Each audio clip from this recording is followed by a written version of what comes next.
Hey everyone, I'm Mark, and today we're going to look at how to make free flight as, if not more immersive and engaging than career mode by looking at my typical flow for preparing for a flight, all of the add-ons that I use before and during, as well as other alternatives that you can look at to get the best free flight experience possible. Now, my first decision when I'm getting ready for a flight is what plane I feel like flying, because that's going to impact the route that I pick in a big way, since you obviously can't fly the same distance with an airliner as you can with a GA plane.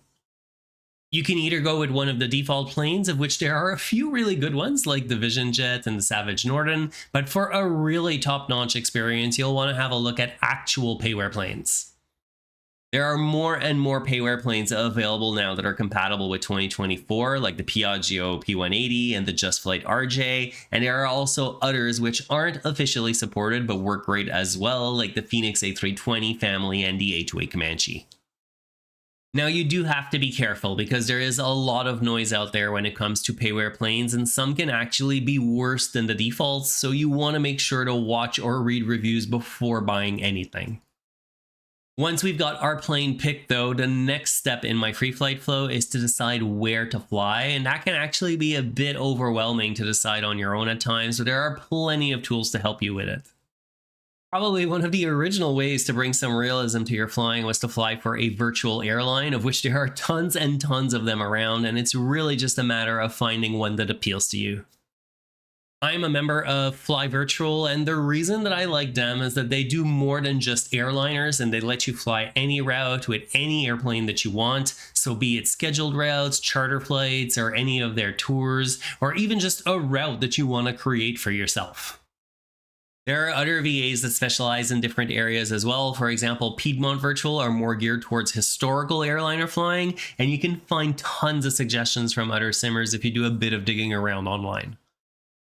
There are also a bunch of external career mode add-ons that you can try, from free options like NeoFly to paid ones like On Air Company and A Pilot's Life 2. Each of them has a slightly different feel, and it's just a matter of trying them and seeing which one you like best, but they definitely help to keep you honest with your flying. If that's not your cup of tea, another completely different option is to find a streamer that you like and go fly with them, which is a great way to meet other people that share your interest in flight sim. Some streamers do their flights on VATSIM, which can make it a bit harder to join, but there are also plenty who are on a regular multiplayer, and everyone is welcome, and it's worth trying at least once because it is a lot of fun to fly with other real people. If you're looking for more of a one-off type of flight, there are tons of famous approaches that you can try, and what I often end up doing is leaving from an airport that'll be 45 to 60 minutes away from where I want to land. The ones I'm showing you now are some of my favorites, but there are obviously a ton of these around, and although you can fly them with any plane, oftentimes they are going to be more geared towards regional jet or airliner flying.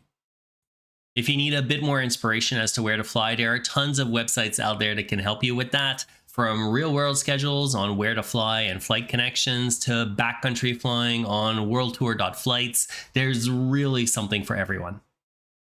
Any of these options will force you to bring a lot more realism to your flights by making you feel the whole experience from flight planning all the way through to shutdown, especially since you can't just skip parts of it like with the built-in career mode. Another fun thing about doing your own flights is that you're responsible for planning every aspect of it, and I'll usually do most of that a few hours to a day before actually flying it, just because like that I can be ready to go once my schedule is free. For a true VFR flight where you're not just following a magenta line around, I heavily depend on Navigraph to do the initial research and planning of where I'll go, but I'll also end up using SkyVector for some of it since it has a few extra tools that Navigraph doesn't. When it comes to instrument flying, be it for GA or airliners, my tools of choice are SimBrief to do the planning, and then Navigraph to look over the finer details of that plan, along with the charts and procedures that I'll need. There's also the native flight planner that you can access through your browser, and although I keep trying to use it, I guess old habits die hard because I'm just so used to the SimBrief and Navigraph combo. There are other alternatives for flight planning as well, with the most popular being Little Navmap, which has a fairly convoluted UI until you're used to it, but it is a pretty complete solution. Incidentally, I've got a full series on both planning and flying VFR, IFR, and analog IFR if you're interested in doing some old school navigation. So I won't repeat all of that information here, and I'll link to all of them in the description for you. So once the plane is picked and the flight is planned, I'm finally at the point of loading up Flight Sim with a few other things alongside it to make it feel a bit more alive. The first of those is to replace the default ATC, which is a bit clunky to operate and it just doesn't sound right, especially since there are way better options out there now for both 2020 and 2024. There are basically two ways you can go, with the first being to use an AI ATC, so like say Intentions or Beyond ATC, and the other option is to go for an online network like VATSIM or IVAO. The main advantage to the AI tools is that you'll have full coverage around the world any time of day or night, whereas with the online networks, you might need to change your route so that you can fly into or out of areas with controllers operating in them. The other advantage to the AI ATCs is that if you plan on stepping away from your desk for a while, it can handle the comms for you, but if you're flying on an online network with real people, you'll need to stay around your computer at all times in case a controller calls on you. It's mostly for those reasons that I end up using Beyond ATC or say Intentions for most flights, even though it's not quite like talking to a real person on the other end. I find it's good enough for me. The other thing that goes a long way to making the world feel more real looking is to have region-specific airplane models for the traffic at and around the airport, which you'll often hear referred to as model matching. Using a model matching library means that you'll have a much higher chance of seeing the correct model and livery of what other people are actually flying, and when it comes to Beyond ATC, it can even inject AI control planes around you so that you don't feel like you're flying alone out there. The easiest model matching library to use is FSLTL, which you can install from the fly-by-wire installer, and there are two parts to it, with the first being the models themselves, and the second being the traffic injector, which is what makes the models actually show up in Flight Sim.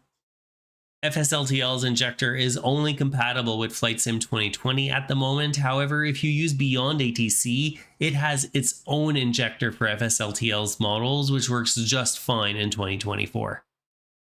The other popular option is AIG model matching, which is a bit more complex to set up initially, but it's generally seen as being lighter on your system than FSLTL, so there are pros and cons to both.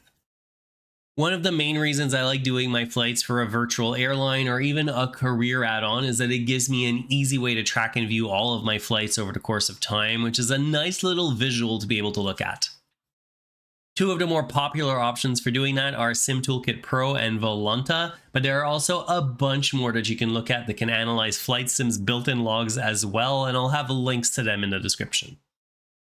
If you have a physical tablet, another way to make your flight feel more immersive is to load up your charts and flight plan on it so that you can refer back to it during the flight. But for the most part, I find it's easier to just bring them up on the built-in tools or on my second screen so that they're easy to refer back to.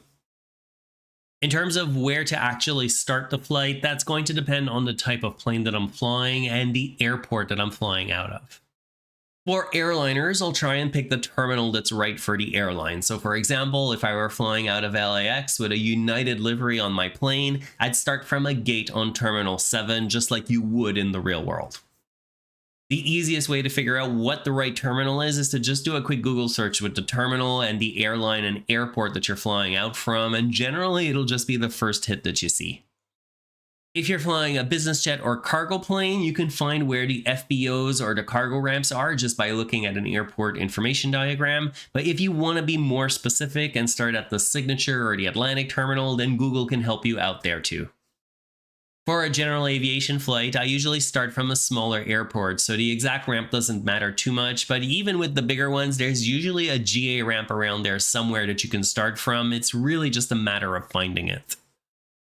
Once I'm loaded in, the cold and dark procedure is obviously different depending on what you're flying, but I'll try to make it feel as close to a real flight as I can.